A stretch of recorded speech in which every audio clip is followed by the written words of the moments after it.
Hello दोस्तों, बैलिज्म academy YouTube channel में आपका फिर से बहुत बहुत स्वागत है। दोस्तों, आज के इस वीडियो में हम मोस्ट इंपॉर्टेंट क्वेश्चंस को सॉल्व करने वाले हैं, जो कि आपके यूपी टेट, सुपर टेट, साथ ही साथ आपके यूपी पीटी एग्जाम के लिए मोस्ट इंपॉर्टेंट है। दोस्तों, इस वीडियो में मैंने सारे क्वेश्चन सेलेक्टेड लिए हैं, जो कि आपके सिलेबस पर बेस्ड होंगे, साथ ही साथ आपके प्रीवियस क्वेश्चन पर बेस्ड होंगे। तो वीडियो को ध्यान से देखिएगा और वीडियो के लास्ट में मुझे जरूर बताएगा कि आज के इस वीडियो में आपके कितने क्वेश्चन सही हुए।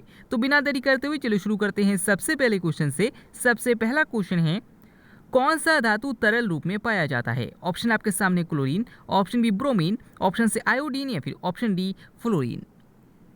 इसका सही आंसर हो जाएगा ऑप्शन बी ब्रोमीन। दोस्तों, याद रखिएगा कि एकमात्र द्रव अधातु जो है वो ब्रोमीन है, और अगर आपसे पूछा जाता है कि एकमात्र द्रव धातु कौन सा है तो याद रखिएगा पारा है। अगर आपसे पूछा जाता है कि सबसे चमकीली अधातु कौन सी है तो याद रखिएगा आयोडीन है। अगला क्वेश्चन, विश्व स्वास्थ्य दिवस कब मनाया जाता है? ऑप्शन आपके सामने 7 अप्रैल, ऑप्शन बी 15 मार्च, ऑप्शन सी 9 अप्रैल या फिर ऑप्शन डी 10 अप्रैल। इसका सही आंसर हो जाएगा ऑप्शन ए 7 अप्रैल। दोस्तों, याद रखिए कि विश्व स्वास्थ्य दिवस यानी कि वर्ल्ड हेल्थ डे जो मनाया जाता है वो 7 अप्रैल को मनाया जाता है।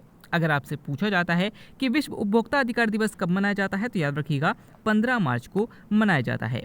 अगला क्वेश्चन, गोल्ड पर्वत कहाँ स्थित है? ऑप्शन आपके सामने Brazil, option B New Zealand, option C America या फिर ऑप्शन डी जापान। इसका सही आंसर हो जाएगा ऑप्शन सी अमेरिका। दोस्तों, याद रखिए कि जो गोल्ड पर्वत है ये अमेरिका में स्थित है। अगर आपसे पूछा जाता है कि सबसे अधिक कहवा का उत्पादन किस देश में होता है तो याद रखिएगा ब्राजील में होता है। अगला क्वेश्चन, सर्वाधिक सीधी बहने वाली नदी कौन सी है? ऑप्शन आपके सामने Kaveri, option B Godavari, option C Narmada या फिर ऑप्शन डी ताप्ती। इसका सही आंसर हो जाएगा ऑप्शन सी नर्मदा। दोस्तों, याद रखिए कि सबसे सीधी बहने वाली जो नदी है दिए गए ऑप्शन में से नर्मदा नहीं इसका नदी जो है इसका सही आंसर हो जाएगा। अगर आपसे पूछा जाता है कि दक्षिण गंगा किसे कहा जाता है तो याद रखिएगा गोदावरी को कहा जाता है, और अगर आपसे पूछा जाता है कि दक्षिण भारत की गंगा किसे कहा जाता है तो याद रखिएगा कावेरी को कहा जाता है। अगला क्वेश्चन, जनसंख्या का अध्ययन क्या कहलाता है? ऑप्शन आपके सामने epigraphy, option B pomology, option C dendrology या फिर ऑप्शन डी डेमोग्राफी। इसका सही आंसर हो जाएगा ऑप्शन डी डेमोग्राफी। दोस्तों, याद रखिए कि जो जनसंख्या का अध्ययन है ये डेमोग्राफी कहलाता है। अगर आपसे पूछा जाता है कि झाड़ियों का अध्ययन क्या कहलाता है तो याद रखिएगा डेंड्रोलॉजी कहलाता है, और अगर आपसे पूछा जाता है कि फलों का अध्ययन क्या कहलाता है तो याद रखिएगा पोमोलॉजी कहलाता है।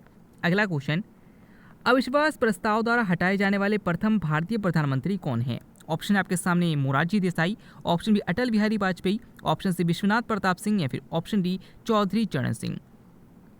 इसका सही आंसर हो जाएगा ऑप्शन सी विश्वनाथ प्रताप सिंह। दोस्तों, याद रखिए कि प्रधानमंत्री को हटाया जाता है अविश्वास प्रस्ताव द्वारा।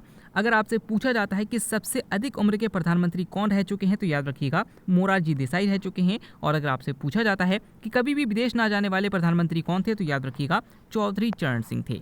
अगला क्वेश्चन, भारत का एकमात्र मुख्य न्यायाधीश कौन है जो भारत के कार्यवाहक राष्ट्रपति के पद पर कार्य कर चुके हैं? ऑप्शन आपके सामने है PN Bhagwati, option B RS Pathak, option C Ranganath Mishra या फिर ऑप्शन डी M हिदायतुल्ला।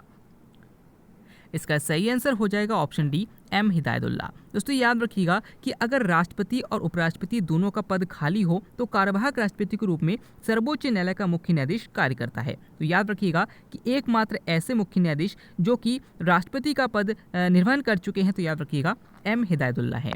अगला क्वेश्चन, मार्तंड सूर्य मंदिर किस राज्य में स्थित है? ऑप्शन आपके सामने Orissa, option B Jammu Kashmir, option C Uttarakhand या फिर ऑप्शन डी महाराष्ट्र।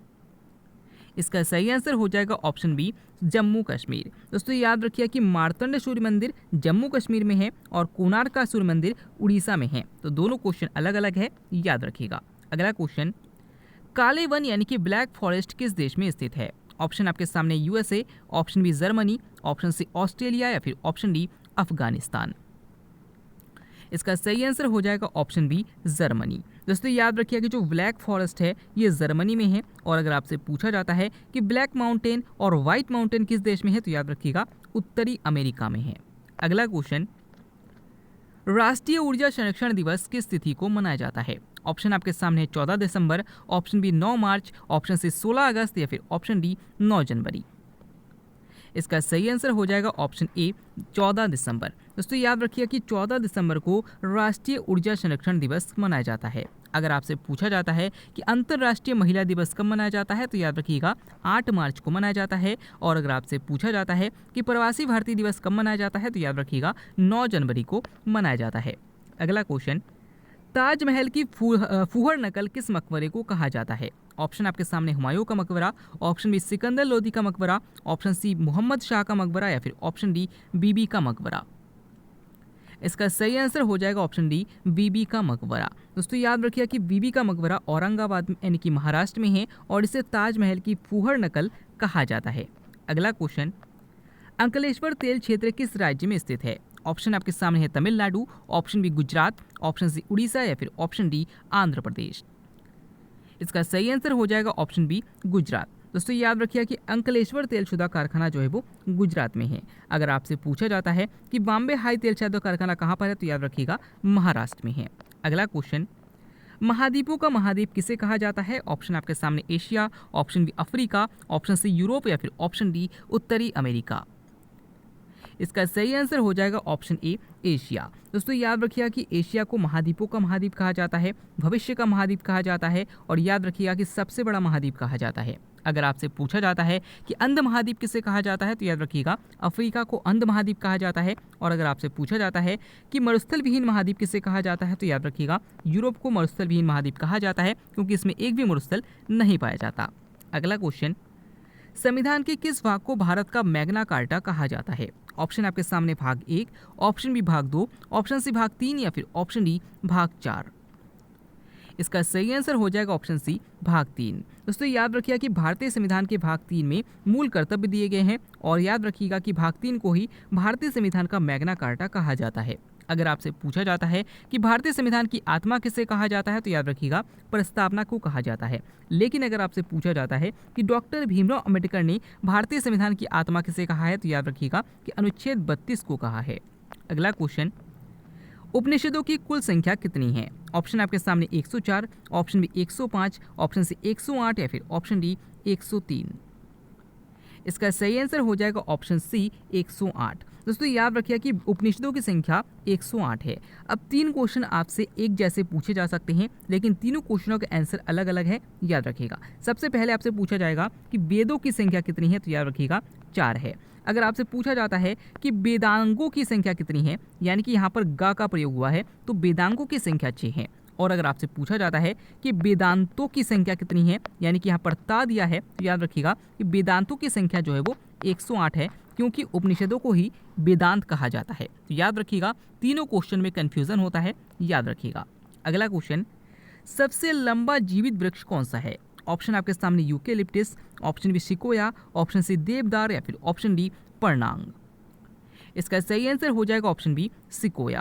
दोस्तों याद रखिए कि सबसे लंबा जीवित वृक्ष जो है वो सिकोया है, लेकिन अगर आपके सामने सिकोया ऑप्शन नहीं रहता तो याद रखिएगा आप यूकेलिप्टिस पर टिक करेंगे। अगर आपसे पूछा जाता है कि सबसे तेजी से बढ़ने वाला पौधा कौन सा है तो याद रखिएगा बांस है। अगला क्वेश्चन, तारपीन का तेल प्राप्त किया जाता है। आपको बताना है कि तारपीन का तेल किससे प्राप्त किया जाता है। ऑप्शन आपके सामने साइकस से, ऑप्शन बी देवतार से, ऑप्शन सी चीड़ से या फिर ऑप्शन डी कोई नहीं।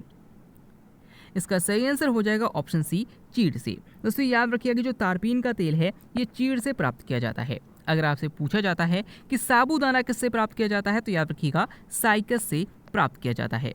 अगला क्वेश्चन, एक पेड़ की आयु का अनुमान लगाया जा सकता है। आपको बताना है कि किसके आधार पर एक पेड़ की आयु का अनुमान लगाया जाता है। ऑप्शन आपके सामने हैं तने के बने हुए घेरों को गिनकर, ऑप्शन बी पत्तियों को गिनकर, ऑप्शन सी शाखाओं को गिनकर या फिर ऑप्शन डी पेड़ों के आकार को मापकर।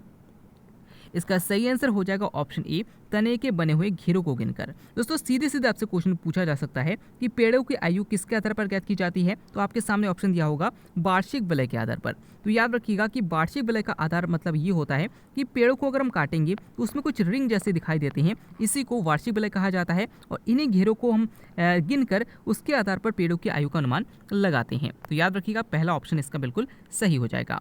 अगला क्वेश्चन, प्रकाश संश्लेषण तेज होता है। आपको बताना है कि किस प्रकाश में प्रकाश संश्लेषण यानी कि फोटोसिंथेसिस सबसे तेज होता है। ऑप्शन आपके सामने पीला प्रकाश में, ऑप्शन बी सफ़ेद प्रकाश में, ऑप्शन सी लाल प्रकाश में या फिर ऑप्शन डी अंधेरे में। इसका सही आंसर हो जाएगा ऑप्शन सी लाल प्रकाश में। दोस्तों याद रखिए कि पौधों में भोजन बनाने की प्रक्रिया को प्रकाश संश्लेषण कहा जाता है और इसमें लाल रंग के प्रकाश में प्रकाश संश्लेषण सबसे तेजी से होता है। अगला क्वेश्चन, महाभारत का मौलिक नाम क्या है? ऑप्शन आपके सामने भारत, ऑप्शन बी मध्य भागवत गीता, ऑप्शन सी जय भारत या फिर ऑप्शन डी जय संहिता। इसका सही आंसर हो जाएगा ऑप्शन डी जय संहिता। दोस्तों याद रखिए कि महाभारत का मौलिक नाम जय संहिता है। अब आपसे मेरा एक क्वेश्चन है कि आदि काव्य किसे कहा जाता है? अगर आपको इसका आंसर पता है तो कमेंट बॉक्स में जरूर लिखिएगा। अगला क्वेश्चन, इंडिया विंस फ्रीडम के लेखक कौन हैं? ऑप्शन आपके सामने है doctor Rajendra Prasad, option C मौलाना आज़ाद, option C APJ Abdul Kalam या फिर ऑप्शन डी जवाहरलाल नेहरू। इसका सही आंसर हो जाएगा ऑप्शन ए, ऑप्शन बी मौलाना आज़ाद। दोस्तों याद रखिए कि इंडिया विंस फ्रीडम जो पुस्तक है ये मौलाना अबुल कलाम आज़ाद की रचना है। अगर आपसे पूछा जाता है कि विंग्स ऑफ फायर किसकी रचना है तो याद रखिएगा अब एपीजे अब्दुल कलाम की रचना है। और अगर आपसे पूछा जाता है कि डिस्कवरी ऑफ इंडिया यानी कि भारत की खोज किसकी रचना है तो याद रखिएगा जवाहरलाल नेहरू की रचना है। अगला क्वेश्चन, शेरे पंजाब किसे कहा जाता है? ऑप्शन आपके सामने है Lala Lajpat Rai, option B Bipin Chandra Pal, option C बाल गंगाधर तिलक या फिर ऑप्शन डी इनमें से कोई नहीं। इसका सही आंसर हो जाएगा ऑप्शन ए लाला लाजपत राय। दोस्तों याद रखिए कि लाला लाजपत राय को शेरे पंजाब के नाम से भी जाना जाता है। अगर आपसे पूछा जाता है कि गरमदलीय आंदोलन का पितामह किसे कहा जाता है तो याद रखिएगा बाल गंगाधर तिलक को कहा जाता है।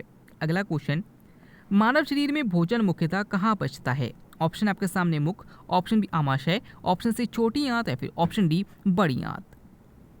इसका सही आंसर हो जाएगा ऑप्शन सी छोटी आंत। दोस्तों याद रखिए कि हमारे शरीर में यानी कि मनुष्य के शरीर में पूरे पाचन तंत्र में सबसे अधिक भोजन का पाचन जो होता है वो छोटी आंत में होता है। तो वही आपसे पूछा गया है कि मानव शरीर में भोजन मुख्यतः कहाँ पचता है तो याद रखिएगा छोटी आंत में पचता है। अगला क्वेश्चन, अशोक चक्र पाने वाली प्रथम महिला कौन है? ऑप्शन आपके सामने Amrita Kaur, option B Neerja Bhanot, option C Subba Lakshmi या फिर ऑप्शन डी ज्योति आर्या। इसका सही आंसर हो जाएगा ऑप्शन बी नीरजा भनोट। दोस्तों याद रखिए कि अशोक चक्र पाने वाली पहली महिला जो है वो नीरजा भनोट है। अगर आपसे पूछा जाता है कि स्वतंत्र भारत की पहली स्वास्थ्य मंत्री कौन है तो याद रखिएगा अमृता कौर है। और अगर आपसे पूछा जाता है कि भारत रत्न पाने वाले पहले संगीतकार कौन है तो याद रखिएगा सुबा लक्ष्मी है। अगला क्वेश्चन, राज्य का निम्न सदन किसको कहा जाता है? ऑप्शन आपके सामने है विधानसभा, option B Vidhan Parishad, option C सचिवालय या फिर ऑप्शन डी इनमें से कोई नहीं।